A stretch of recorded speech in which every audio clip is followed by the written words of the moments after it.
President Trump said today he's not going to play hardball with China, and the Secretary of Treasury then had this to say.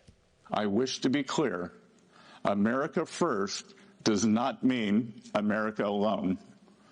To the contrary, it is a call for deeper collaboration and mutual respect among trade partners. Then the press secretary, Carolyn Leavitt, she spoke out this afternoon. The president has made it clear China needs to make a deal with the United States of America, and we are optimistic that will happen. And when that continues, it'll be up to the president what the tariff rate on China will be. So what do you think it's going to be, Kate, this morning's kinder trade message or press secretary's tough talk when it comes to China? Somewhere in between. You know, the art of the deal sometimes is a little bit of a punch in the face and then quickly pick you up off the ground and dirt you off a little bit. But that's just Trump's style. He's a very good negotiator. He always has a plan well in advance of the punch in the face.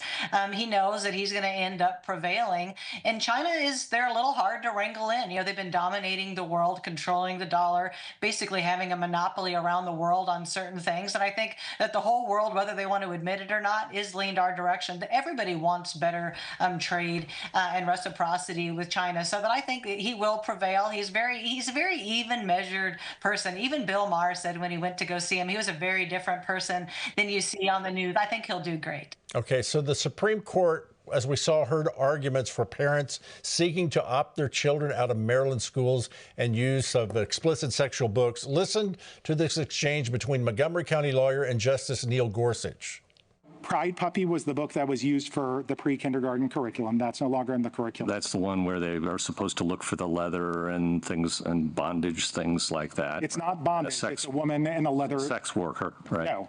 No? That's not correct. No. I read it. It's a drag queen. Drag queen and drag queen. Kate, did you ever think we would hear court arguments over 5- and 6-year-olds having to read books and discuss the alternative sexuality of puppies and drag queens? No, absolutely not. I think I've said this many times. I'm the mom of an 8-year-old little boy. And the thing that actually made me run for Congress was that my little son in kindergarten came home and said, hey, I learned I could be a little girl. I could marry a little boy. And I was like, well, that's not going to happen.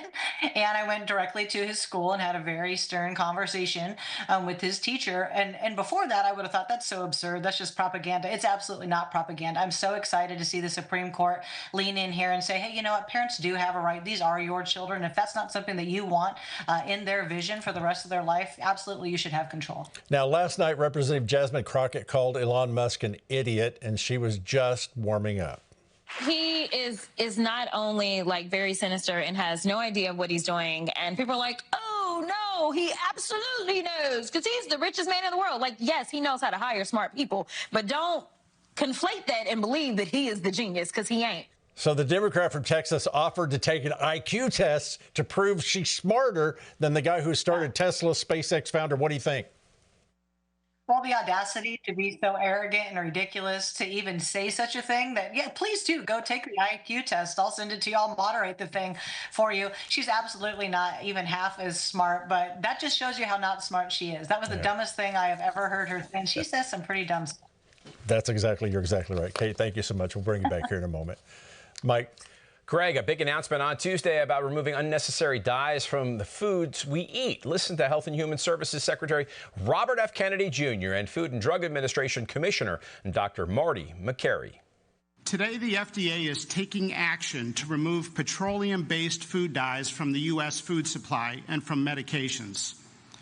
For the last 50 years, American children have increasingly been living in a toxic soup of synthetic chemicals. When I went in a few months or about a month ago to meet with a few food companies, I was talking with my staff about these petroleum-based dyes, and I said if they want to add petroleum, if they want to eat petroleum, they ought to add it themselves at home.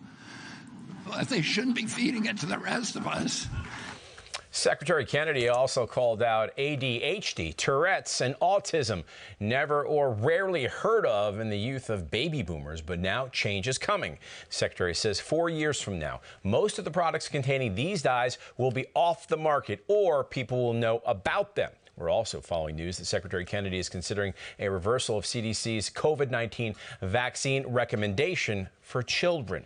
Richard, you are a former software business owner. How did you come to envision a monument to God for answering people's prayers? Yeah, well, 20 years ago, I felt I ought to carry a cross around my county to get people to think about Jesus during Easter. And while I did that, this vision popped in my head to build a landmark about Jesus made of 1 million bricks, where every single brick represents a story of answered prayer. That is amazing. So tell us about the design of the monument and how the 1 million bricks will hold special significance. You kind of already did, but can you tell us more? Yeah, sure. So it's a giant white infinity loop. It soars 50 meters into the skyline, and it's made up of 1 million white bricks. And the idea is, the concept is that every single brick will represent a testimony, a story of hope, a miracle story. And people who come and visit the site will point their phone up at any one of the bricks. Their phone will light up, and then it will tell the watcher the story of hope that lies within that. And we hope that is going to inspire more people to pray. We hope that's going to inspire people to find the God who answers. Yeah, it sounds amazing. Now, this vision has not been easy. Tell us about the project costs of the Eternal Wall of Answered Prayer and the setbacks you faced.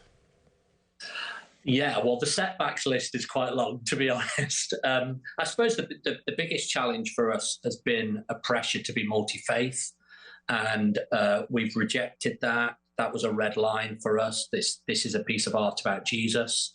And, you know, we live in a multi-faith society, but that's okay. But that means that you have the freedom to express yourself, express your faith how you see fit. And as Christians, this is how we see fit to declare that. In terms of the costs, we're working on that.